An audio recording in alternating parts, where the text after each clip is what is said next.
पोलादपूरमध्ये मुसळधार पाऊस, चोळई येथे 9 कुटुंब स्थलांतरित।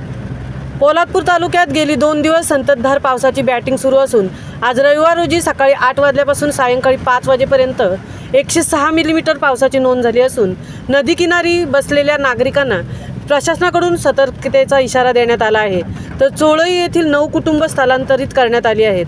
चोळई सायली धाबा येथील बाजूला नदीकिनारी असणारी 9 कुटुंबे येथील मनोहर शिंदे यांच्या घरात स्थलांतरित करण्यात आली आहेत। यावेळी तहसीलदार कपिल घोरपडे, पुरवठा अव्वल कारकून आबासाहेब जगताप, पोलीस कर्मचारी उपस्थित होते।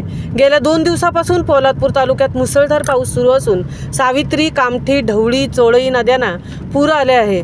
यासाठी आपत्ती निवारण कक्ष परिस्थितीवर लक्ष ठेवून नदीकिनारच्या गावांना सतर्कतेचा इशारा देण्यात आला आहे।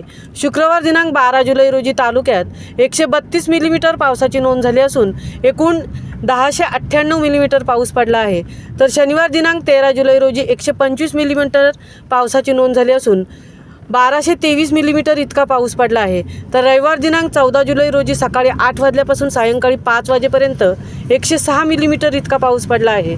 मुसळधार पाऊस सुरू असल्यामुळे तालुक्यात नदीकाठच्या गावांना प्रशासनाकडून सतर्कतेचे आदेश देण्यात आले असून तालुक्यात नद्या नाल्यांना पूर आल्यामुळे आपत्ती निवारण कक्ष 24 तास परिस्थितीवर लक्ष ठेवून आहे। महामुंबईसह धनराज गोपाळ, पोलादपूर।